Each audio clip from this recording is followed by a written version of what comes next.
It is certainly an ironic coincidence that on this weekend, following shortly after 9/11, in which we remember the worst terrorist attack in our history, the Scriptures speak to us of forgiveness. Why is it that anger is so easy for us, and yet mercy and forgiveness so difficult? I imagine we're all aware of how contagious anger can be. The typical example given is a man who goes off to work happy as can be. His boss calls him into the office and chews him out over some minor incident. He then goes home angry and argues with his wife over some small thing. The wife, in turn, gets angry with her son, again, over some trivial thing. The son then goes out and kicks the dog, who's done nothing wrong. Anger can be the most powerful of emotions, and often we turn it against the people we most care about. Worse than any virus, we can pass on anger very easily. But if anger is contagious, so too is compassion and kindness. Love is a powerful emotion. When we show love, patience, forgiveness, rather than anger, it can brighten the lives of people around us.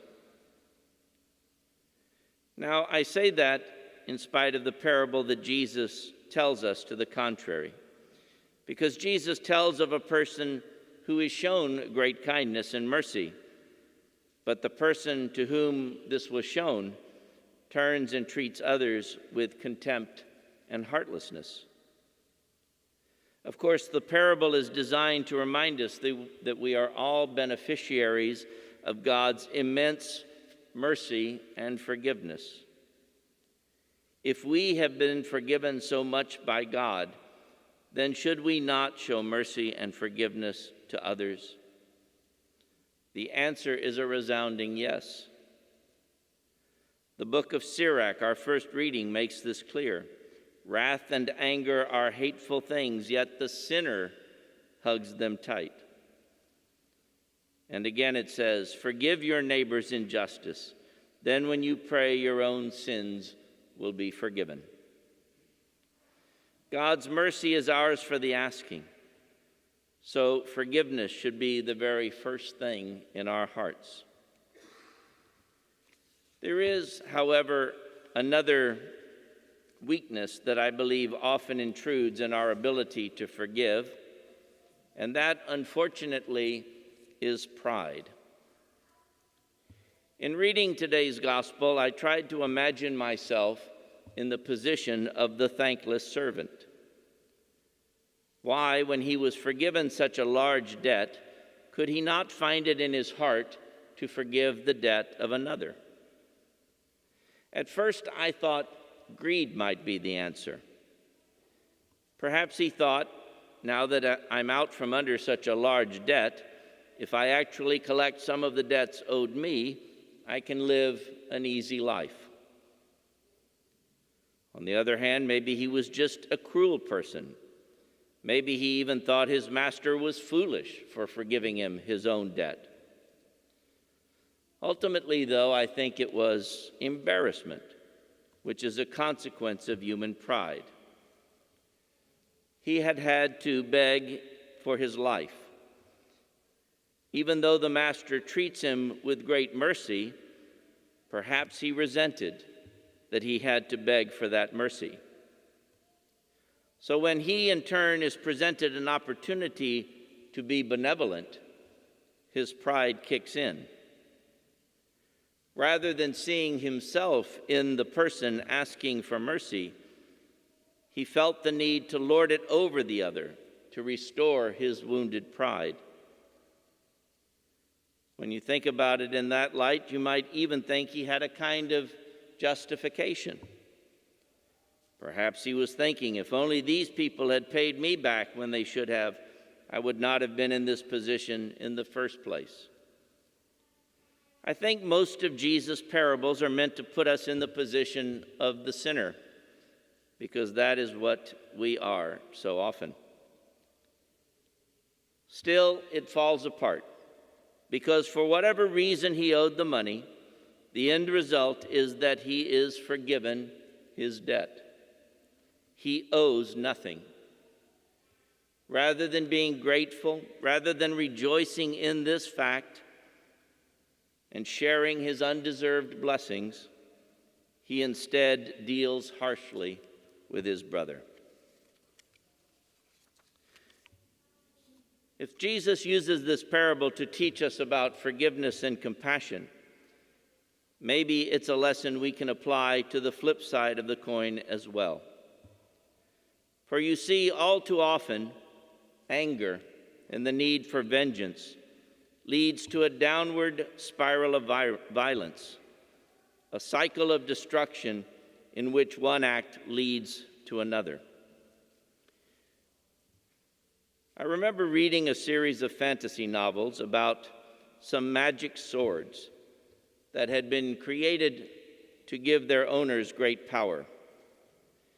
There were 12 such swords, and each one had a particular power that it granted to its possessor. One, for example, could make its user invisible.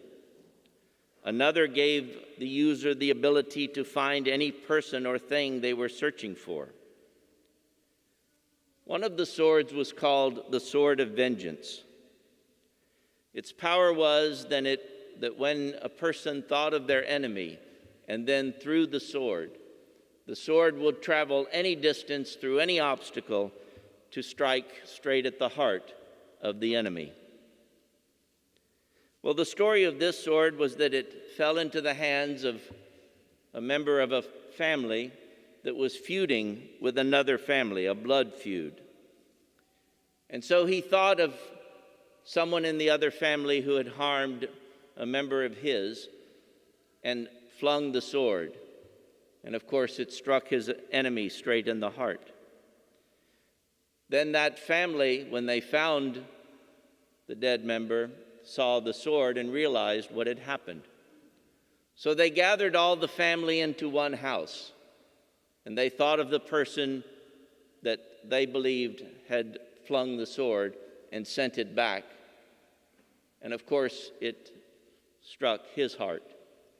And then that family, realizing the same thing, gathered all their family into one house.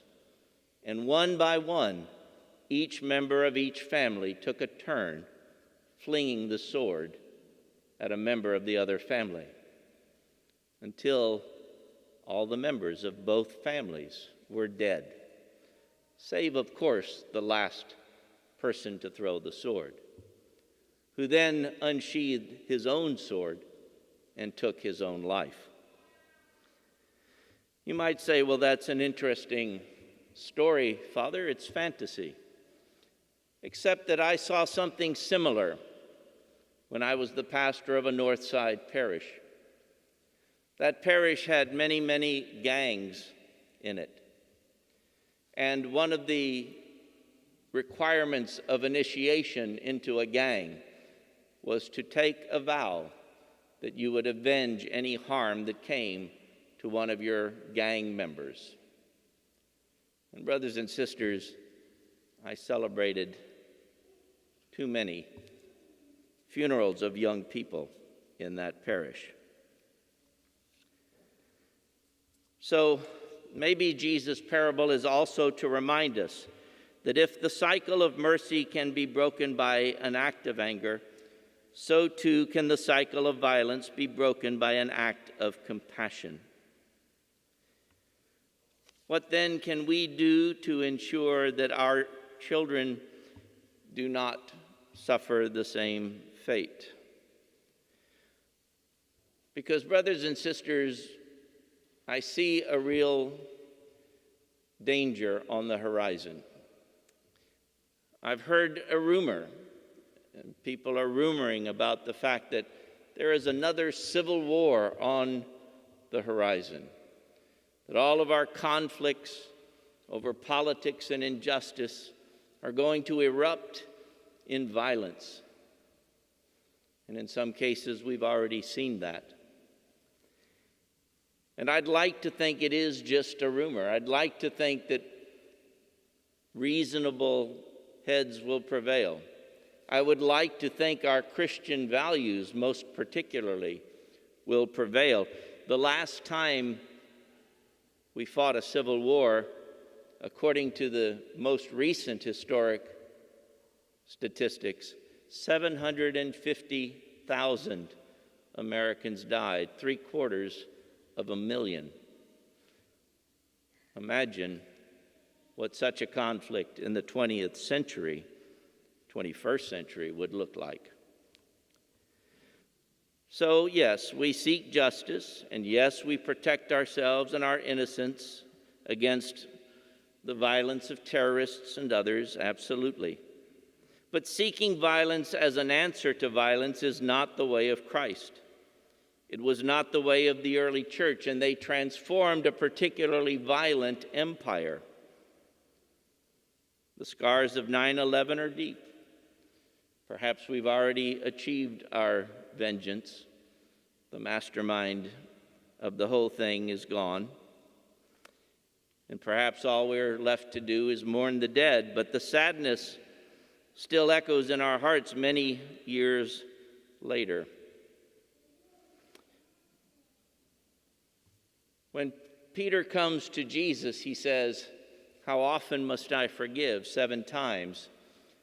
7 was the number of perfection.